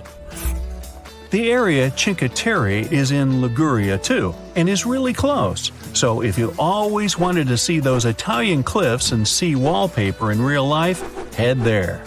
The legend has it that seamen would paint their houses bright colors to find the way home easier. The Isle of Skye, Scotland, could be a perfect decoration for some historical TV show about proud knights and their maidens. There are also probably some fairies in the fairy pools in Fairy Glen. The must-see here is the Old Man of Storr, a hill that combines rocky and steep sides. There are no legends or anything, but it's one of the most inspiring and photographed areas on our planet. At first sight, if you take a look at it from the land, it'll seem just a stone bridge. But its main secret is to look at it from the water. The bridge reflection forms a perfect circle that looks like some sort of a portal to a hidden underwater world. It's located in Saxony and is just a short drive from Berlin or Dresden. Behind those huge steel doors is one of the most guarded places on Earth. It's known as Site R, or the Raven Rock Mountain Complex. You'll find it in Pennsylvania. The construction is 60 stories underground and is said to be a safe place for people in case of a natural or human-made disaster. There's not a lot of information online about this mysterious place, but what we do know is that it's equipped with 38 communication systems. It's obviously not available for visits via Google Earth, but you can catch a quick glance at the two gates that face the complex. Vatican City is one of the most famous enclaves on Earth, and it's certainly worth a visit due to its wonderful architecture and vast list of art pieces to check out. One place, however, will always be off limits for visitors: the Vatican's secret archives. They have some of the oldest and rarest books on Earth. These archives are available only to a limited number of people, and since they have been visited by a small number of people so far, they also trigger a lot of weird theories. For example, that there may be books proving there's life outside our planet. If you're fascinated by shipwrecks, you'll be interested to know that one of the largest wrecks you can see on Google Earth is on North Sentinel Island, India. It used to be called the SS Jassim. It was a Bolivian ferry that sank in the area back in 2003. The reason why people can't visit it physically isn't because of the ship itself, but because the island is home to the world's most dangerous tribe. We don't really know how many people live there, but it was estimated that between 50 to 400 people call this place home.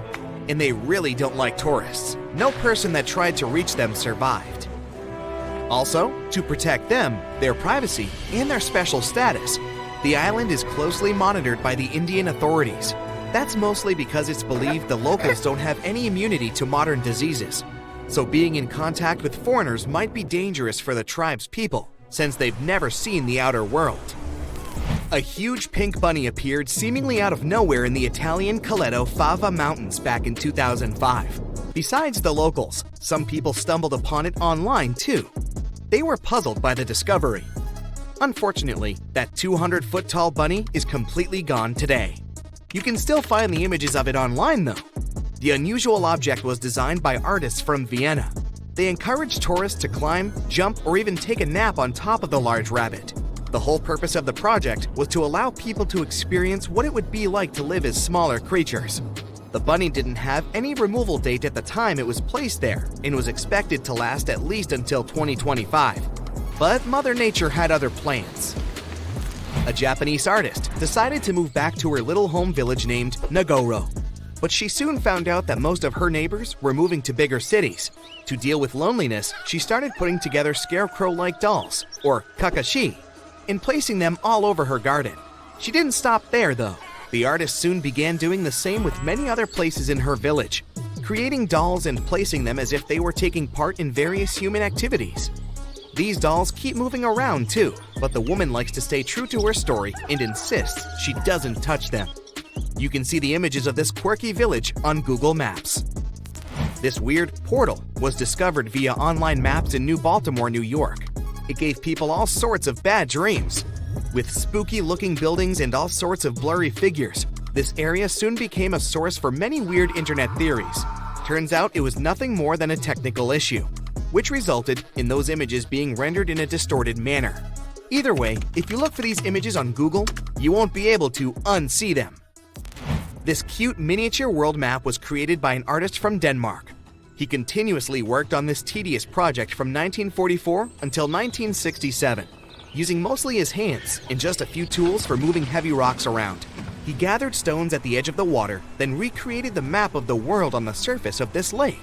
During the winter, he was able to use a sled to transport larger pieces of rock over the ice and then place them in the perfect position. Apart from the continents themselves, the map also features rivers and lakes, as well as some other famous landmarks. Care to have a look at a sea without any coasts? Search for the Sargasso Sea. You'll find it in the northern Atlantic Ocean. This weird sea is surrounded by 4 ocean currents and no dry land at all. It got its name from the seaweed that grows there, sargassum. Fingerprints on the lens of a satellite camera? You may be tricked into thinking this if you search for the Finger Maze. It's located in the city of Brighton, UK, and is a large fingerprint created in Hove Park. It also has a maze at the center. It can be really hard and time-consuming to look for wild animals on Google Earth, but the Geo browser does have a nice feature that can help if you're eager to see hippos and flamingos in their natural habitat. Try Googling animals from above and start scrolling through these images. This unique feature can take you from Kenya to Namibia and even all the way to Antarctica, where you can see emperor penguins. There are some places on Google Maps that, for specific reasons, aren't available for the online public, like the Royal Palace in Amsterdam. If you head over there via Google Earth, you'll see that everything around the Dutch Royal Palace is still visible, like the vegetation and roads, but the construction itself is blurred from all angles. That's probably because local authorities want to keep the unique views of the palace for the eyes of physical visitors only. The same goes for the Tantaco National Park in Chile. This one is a privately owned nature reserve that can only be seen on Google Maps from a distance. Once you reach a certain point, the zoom feature stops working. Some people say that since it's a nature preserve, it may be home to some endangered species, and extreme measures are taken for their protection. You know how a certain brand of fried chicken has a certain kernel on their logo? Yeah, you won't see any of these logos in high resolution on Google Maps.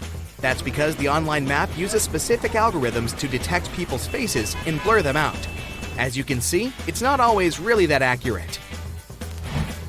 It's called Snake Island, and the Brazilian authorities prohibit people from visiting it. For good reason. You'll find the island near the city of Sao Paulo in Brazil. It's said to be home to over 4,000 snakes. Some of the most venomous types of reptiles on Earth call this place home. If that's not creepy enough, how about that some of them are so dangerous that a small drop of their venom can permanently damage the human skin? You can see the shape of the island on Google Earth, but the more you zoom in, the blurrier it becomes. Here's another cool thing you can do on Google Earth. Time travel. Well, at least sort of. You won't be able to travel back in time and tell yourself to study more for that tricky exam, but you can see certain historical images of places you like. You can check if this feature works by looking at the upper left corner of the screen. If you can see a small icon with a clock, it may allow you to scroll some years back. But you can also see how sunlight affects Earth if you turn on the sunlight feature. If you walk through this small stone doorway in Hierapolis, Turkey, you might never come back alive. Back in ancient times, people thought it was some sort of portal to the underworld. Romans would go in carrying perfectly healthy bulls, but after a few minutes, they would watch these animals collapse as if hit by some mysterious force. But what's even weirder is that nothing happened to people. They could walk in and out just fine. Now, recent studies might have an answer for these eerie happenings, and it all has to do with people's heights. The gate, known as Plutonium, named after Pluto, the deity of the underworld, is a stone doorway leading to a small 32-square-foot cave. But the real danger is what is going on beneath it. Hierapolis is a super active geological area, and there's a big crack under the city that constantly emits volcanic carbon dioxide, which comes up as a visible mist. During the day, the sun dissipates the gas. At night, the gas forms some kind of a carbon dioxide lake on the sheltered arena floor. At dawn, you need to get out of there before it's too late. This whole place can turn particularly life-threatening right before the sun rises, when the carbon dioxide concentration, about 15 inches above the arena floor, reaches 35%. That means birds, bulls, and even humans can suffocate and pass away in just a couple of minutes. But there is a scientific reason that explains how Romans could get out of there unharmed. The carbon dioxide concentration drops quickly with height, so animals perished while their handlers, being taller and standing up, could walk out and breathe safely. Most people can't stay inside the Begarn fort after sunset. This 16th century fort, located about 146 miles from Delhi, is known as one of the most haunted places in India. During the day, the area is bustling with visitors who can walk through the main gate of this once grand fort city and check out the ruins of temples and palaces. But they will also see this big sign at the gate that dramatically warns everybody that all access is strictly forbidden after dark.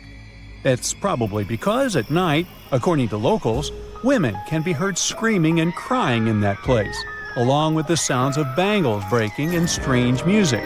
Others have reported seeing shadowy figures and flashing lights among the ruins, or even smelling a strange perfume floating around. Yawata no Yabushirasu is one of Japan's most restricted forests, located in Ichikawa.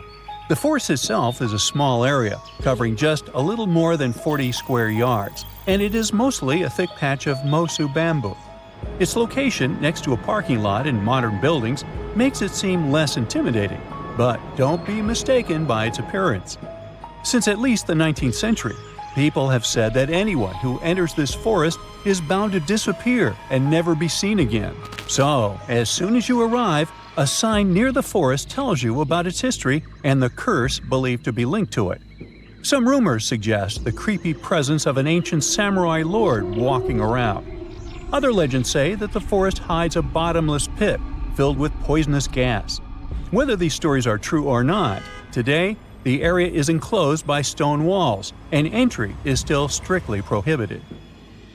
In a valley called the Dark Entry Forest in Connecticut, you will find Dudleytown, but you definitely shouldn't go inside.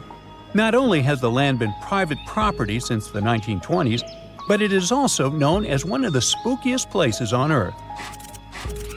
This place was first settled in the early 1740s, and many of the original settlers were from the Dudley family. That's why it's called Dudleytown. There's a local rumor that the town's founders were descended from Edmund Dudley, an English nobleman who lost his life for treason. The legend says this curse followed the Dudley family all the way across the Atlantic to America, and their misfortune is said to be responsible for crop failures, mental problems, and several tragic incidents in the village. Again, it is all just rumors, since historians haven't found any real evidence to support these claims. Still, the pitch-black surroundings and the eerie Blair Witch Project vibe going on in that place fueled ghost stories in the 1980s. This led to many cases of vandalism in the following decade, and because of that, the landowners closed the area to the public. This old abandoned building used to be the fancy palace of King Farouk's family, who was the penultimate king of Egypt back in 1936. After his family members passed away, the palace was turned into a morgue. Locals say that today, the whole place is super creepy and off-limits. Some people have reported seeing light bulbs flicker and shadows move around, making strange noises. Once, a group of kids allegedly went inside and totally freaked out when they found all the doors had suddenly disappeared, leaving them in complete darkness. They had no choice but to start screaming for help. This Hawaiian island has been off-limits to people for over a century. It's called Ni'ihau and is the smallest inhabited island in Hawaii, covering around 69.5 square miles. It has around 84 residents. The island doesn't have cell phone service, paved roads, or power lines, just solar panels for electricity. A single family has privately owned the island since 1864, when a Scottish farmer bought it for $10,000, which would be around $250,000 today. The island has stayed in the family, passing down to its descendants, the Robinsons. They have kept it private ever since, so access is highly restricted and basically by invitation only. The Erdstall tunnels are a network of about 2,000 mysterious underground passageways mainly found in Central Europe, especially in Austria and Bavaria. These tunnels are usually narrow and cramped, often just wide enough for one person to squeeze through at a time, and they are believed to date back to the Middle Ages, as far back as the 12th century. What's really puzzling about these tunnels is their purpose. Despite a lot of research, nobody really knows why they were built.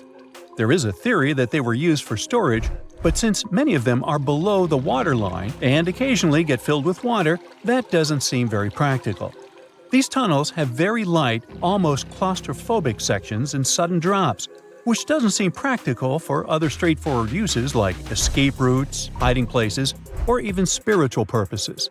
To make things even more mysterious, there is a complete lack of artifacts, which makes it even harder for researchers to figure out what these tunnels were really for. Since 2019, adventurous people can get arrested if they try to climb this rock. Uluru, also known as Ayers Rock, has been off-limits because it is now considered a sacred site for local communities. But the fact that it is also extremely dangerous probably played a big role in the decision to close it off to visitors. This rock is 1,142 feet high, which is about the height of an 80-story building. The climb to the summit can be very slippery, and high temperatures, which can hit 116 degrees Fahrenheit in the summer, have led to people passing away from dehydration and heat-related issues. Something even creepier happens at the top of the rock right after storms. When it rains, small tadpole-like crustaceans called shield shrimp hatch in temporary water holes and rock pools on top of Uluru. These extraterrestrial-looking creatures are about 3 inches long, and they spread their super-resilient eggs everywhere.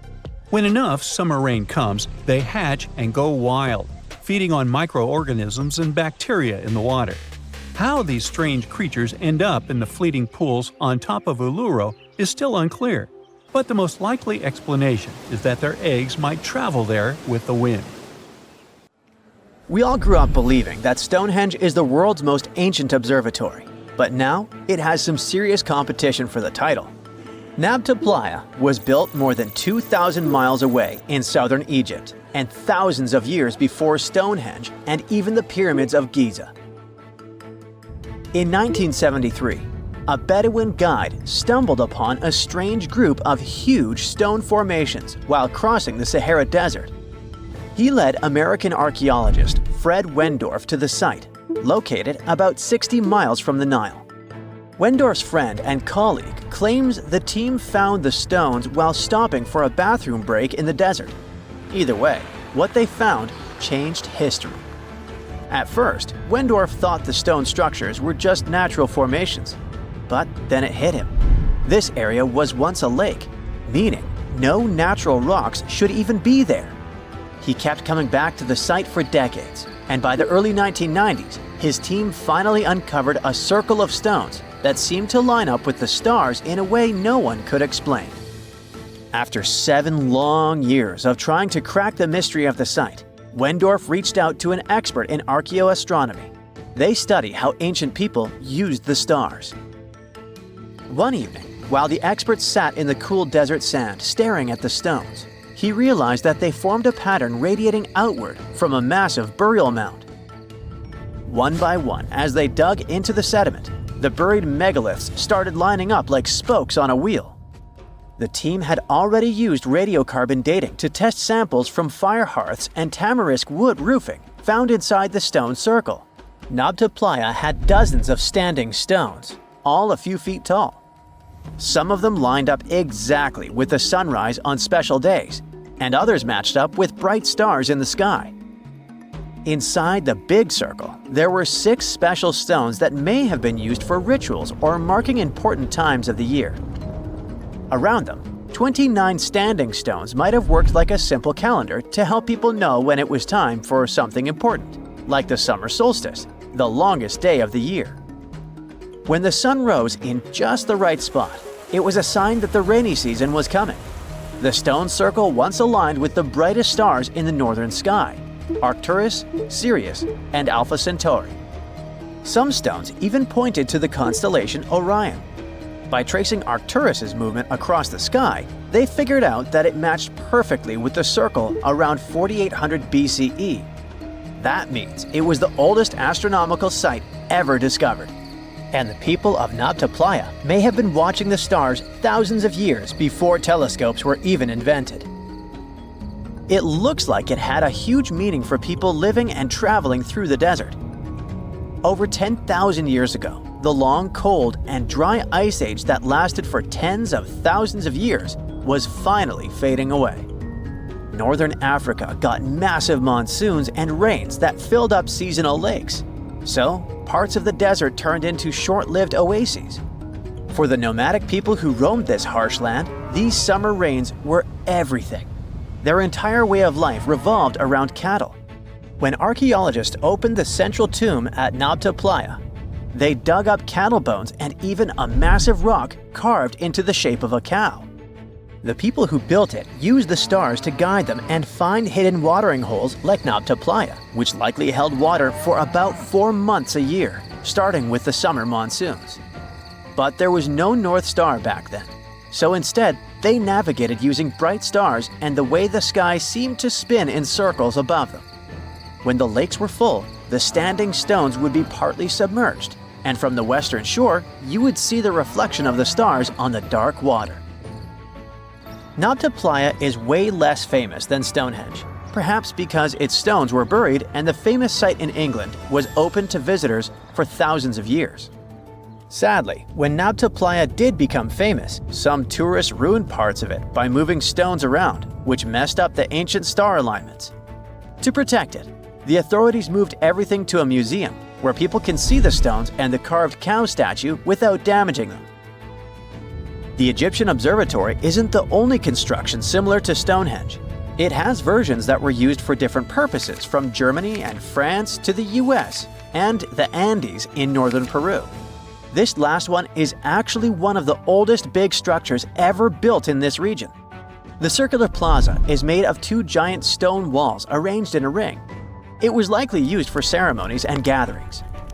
Scientists have carbon dated it to be about 4,750 years old, which means it was built before the Great Pyramids of Egypt and Stonehenge. The plaza had 2 entrances and a special layer of clay, soil, gravel, and charcoal underneath. It was carefully planned and built. Archaeologists also found ceramic pieces, quartz crystals, and gemstones at the site, so it was definitely a special place. People visited it for centuries, but at some point it was sealed off, probably because of changing beliefs and traditions. The most recent discovery was the remains of a large timber circle roughly the same age and with parallels to Stonehenge, all the way up in Denmark. This open-air structure was likely part of a special area where prehistoric people from the late Neolithic and early Bronze Age gathered for rituals and ceremonies. The circle was made up of 45 giant wooden posts, forming a huge ring about 100 feet wide. The wood is gone now, but scientists believe tall timbers once stood in the holes, and created an impressive wood henge. No one knows exactly what these circles were used for, but archaeologists have found animal bones and food remains at similar sites. So people probably used to gather there for feasts and rituals. In 2024, scientists found 2 ancient stone circles from the Neolithic period in Dartmoor National Park in England. Some archaeologists believe they might form a sacred ark. Many of Dartmoor's stone structures were built in a curved shape on the high ground in the center of the area. A long time ago, Dartmoor was covered in forests, so people may have used the high ground as important markers. One of the newly found circles fits inside this ark, but the other one is outside of it, to the north. This could have been an entrance point into the ark. There's also a raised bank of earth near the stones, which looks similar to other famous Neolithic sites, like the Ring of Brodgar in Scotland and Stonehenge itself. This means the people who built these circles may have visited Stonehenge or been inspired by it. Archaeologists in Oman found ancient stone monuments called tralith, which got the nickname Arabian Stonehenge. They were finished about 2,000 years ago, but no one knows for sure who built them or why. Scientists also found stone hand axes that are incredibly old, between 300,000 and 1.3 million years old, from the time when the first humans left Africa. At another site in central Oman, archaeologists discovered a Neolithic tomb from around 5,000 to 4,600 BCE. There are 2 chambers with the bones of dozens of people inside beneath a giant megalithic structure. Nearby, they also discovered rock carvings that were made by people who lived in the area. And then there is another Stonehenge look-alike, this time in Saudi Arabia, that was used as an apartment complex thousands of years ago. Archaeologists discovered a total of 345 stone circles by looking at aerial photos of a lava field. Each circle is between 13 to 26 feet and has at least one large standing stone in the middle. These structures still have remains of stone walls and doorways. Stone circles like Stonehenge are often linked to ceremonies and rituals, but scientists say that many early houses were actually built in round shapes, and rectangular homes only became common much later in history.